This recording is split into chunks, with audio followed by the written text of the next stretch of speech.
Hello everyone, in this video we are going to do the textual questions of My Mother at 66. Question number 1 is, what is the kind of pain and ache that the poet feels? So यहाँ पे पूछा गया है कि किस तरह का pen है पोइट जो फील करती है. When the poet sees the pale and corpse-like face of her mother, her old familiar pain or the ache returns. Perhaps she has entertained this fear since her childhood. Aging is a natural process.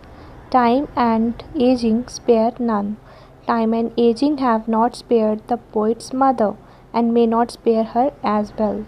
With this aging, separation and death become inevitable. इसका answer हमने पढ़ा कि जो poet है वो अपनी mother को जब देखती है तो उसका पीला सा चेहरा जैसे कोई डेड बॉडी होती है वैसे लगता है, और उसको एक पुराना सा जो पेन है या फिर वो जो जिससे वो काफ़ी रूबरू है बचपन से ही, शायद इस पेन को उसने फील किया है. तो उसको लगता है कि मतलब ये पेन जो है कि one day I have to be separated from my mother forever एवर. एजिंग जो है ये एक नेचुरल प्रोसेस है, इसको कोई रोक नहीं सकता, और टाइम और एजिंग जो है ये किसी को भी नहीं बख्शते हैं. टाइम और एजिंग जो है ये किसी को स्पेयर नहीं करता, और उसी तरीके से उसने पोइट की मदर को भी स्पेयर नहीं किया. इवन कि वो पोइट को भी स्पेयर नहीं करेगा. इसलिए जो एजिंग है उसके साथ साथ सेपरेशन और डेथ जो है वो इनएविटेबल बन जाती है. मतलब उसकी पॉसिबल ही नहीं है कि हम उसको प्रिवेंट कर सकें या हम उसको रोक सकें. आई होप आपको ये क्लियर हो गया होगा. सेकेंड क्वेश्चन है, why are the young trees described as sprinting. कि जो पेड़ हैं यंग ट्रीज हैं उनको स्प्रिंटिंग क्यों बोला है, क्यों डिस्क्राइब किया है उनको स्प्रिंटिंग. स्प्रिंटिंग होता है running. The poet is driving to Cochin airport. When she looks outside, the young trees seem to be walking past them. With the speed of the car, they seem to be running fast or sprinting. The poet presents a contrast, her dozing old mother and the sprinting young trees. तो यहाँ पे हमने पढ़ा कि जो poet है वो अपने पेरेंटल होम से कोचीन एयरपोर्ट की तरफ जा रही है. जब वो बाहर देखती है तो यंग ट्रीज़ दिखते हैं उसको जो कि पीछे की तरफ भाग रहे हैं. ये हम इसलिए कह सकते हैं क्योंकि उसकी जो गाड़ी है वो आगे की डायरेक्शन में चल रही है और जो ट्रीज़ हैं वो उसको पीछे दौड़ते हुए दिख रहे हैं. तो पोइट जहाँ पे एक कंट्रास्ट जो है वो दिखाना चाहती है उसकी स्लीपिंग मदर और जो स्प्रिंटिंग यंग ट्रीज़ हैं उसके बीच में, कि मेरी माँ जो है वो काफ़ी इनएक्टिव है जबकि ये स्प्रिंटिंग यंग ट्रीज़ जो हैं ये फुल ऑफ लाइफ हैं. थर्ड क्वेश्चन है, why has the poet brought in the image of married children spilling out of their homes. The poet has brought in the image of married children spilling out of their homes to present a contrast. Married children coming out of their homes in large numbers present an image of happiness and spontaneous overflow of life. This image is in stark contrast to the dozing old mother whose ashen face looks lifeless and pale like a corpse. She is an image of aging, decay and passivity. The contrast of the two images enhances the poetic effect. तो question यहाँ पे ये बोल रहा है कि ये image जो यूज़ हुई है married children spilling out of their home, कि जो खुश बच्चे जो हैं वो खुश हैं, वो जंप करते हुए अपने घरों से बाहर आ रहे हैं. तो ये क्या बताता है, क्यों ऐसी इमेज को यूज़ किया है पोइट ने. तो पोइट ने आपको यहाँ पे जो आंसर है उसके हिसाब से ये इमेज जो है मैरिड चिल्ड्रन जो अपने घरों से जंप करते हुए बाहर आ रहे हैं ताकि वो खेल सकें प्लेग्राउंड में, ये कंट्रास्ट बता रहा है कि जो बच्चे हैं उनके बीच में लाइफ है, लाइक वो बहुत एक्टिव हैं, जबकि जो मदर है वो डोजिंग है, ओल्ड है, उसका फेस जो है वो एशन है, मतलब ऐश की तरह बन चुका है, लाइफलेस श्रंकन फेस है, पेल है जैसे कि डेड बॉडी होती है. तो ये इमेज जो है ये हमें बताती है कि वो एजिंग है, मतलब उसकी जो एज है वो काफ़ी हो गई है, डिके है उसका और पैसिविटी है, ये सब जो है ये लाइफ और डेथ,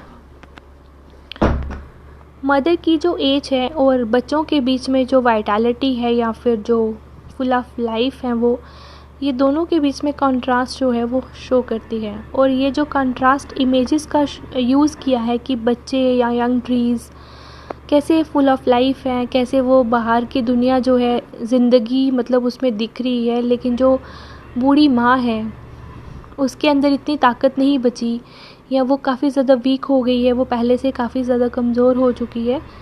तो ये जो है हमारे पोइटिक डिवाइसेस होते हैं, जैसे इमेज यूज़ करके यहाँ पे पोइट्री को ज़्यादा इन्हांस करने की कोशिश की गई है। Why has the mother been compared to late winter's moon? The poet's mother is 66 years old. Her shrunken ashen face resembles a corpse. She has lost her shine and strength of youth. Similarly, the late winter's moon looks hazy and obscure.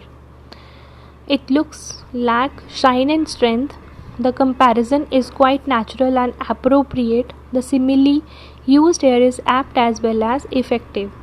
तो poet की mother को late winters moon के साथ क्यों compare किया है, ये एक सिमिली है।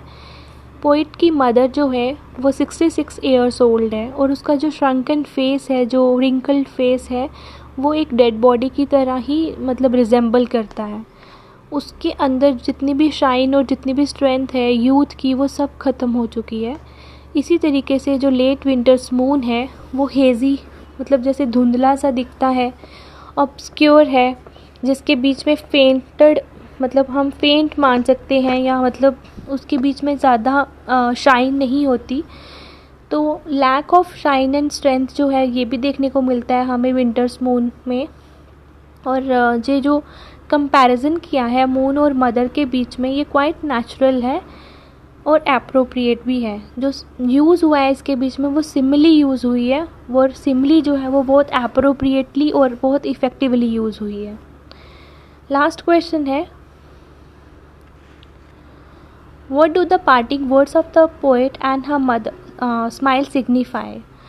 The poet's parting word of assurance and her smiles provide a stark contrast to the old familiar ache or the fear of childhood. Her words and smiles are a deliberate attempt to hide her real feelings. The parting words, "See you soon, Amma," give an assurance to the old lady, whose ashen face looks like a corpse. Similarly, her continuous smile are an attempt to overcome the ache and fear inside her heart.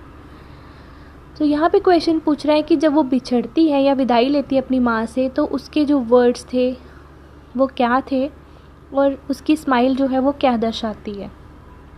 तो हमने यहाँ पे पढ़ा कि poet के जो बिछड़ते हुए words थे या फिर जब वो विदाई ले रही थी अपनी माँ से, वो एक एश्योरेंस थी कि वो उससे जल्दी मिलेगी, और जो उसकी स्माइल है, ये दोनों चीज़ें जो हैं ये एक स्टार्क या फिर शार्प कंट्रास्ट है कि वो पुराना जो पेन है उससे फैमिलियर होते हुए भी स्माइल उसने अपने फेस पे रखी हुई है, और उसके पार्टिंग वर्ड्स जो हैं वो जानबूझ के ये बोलती है, सी यू सून अम्मा।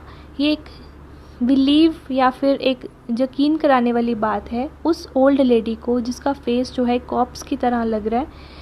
तो इसी तरीके से हम ये बोल सकते हैं कि जो उसका जो स्माइल है, लास्ट जो लाइन है पोम की, वो ये है, smile and smile and smile. तो उसकी जो कॉन्टीन्यूस स्माइल है वो एक अटैम्प्ट है ताकि वो जो पेन उसके अंदर चल रहा है, उसके दिल में या उसके दिमाग में कहीं वो पेन जो है वो स्ट्राइक कर रहा है, उस पेन को वो ओवरकम कर सके कि मेरी माँ जो है कुछ पल या कुछ टाइम उसके पास और हो ताकि मैं उसके साथ और रह सकूँ। तो this is all in this video. I hope this would have helped you, and please subscribe this channel for more such videos.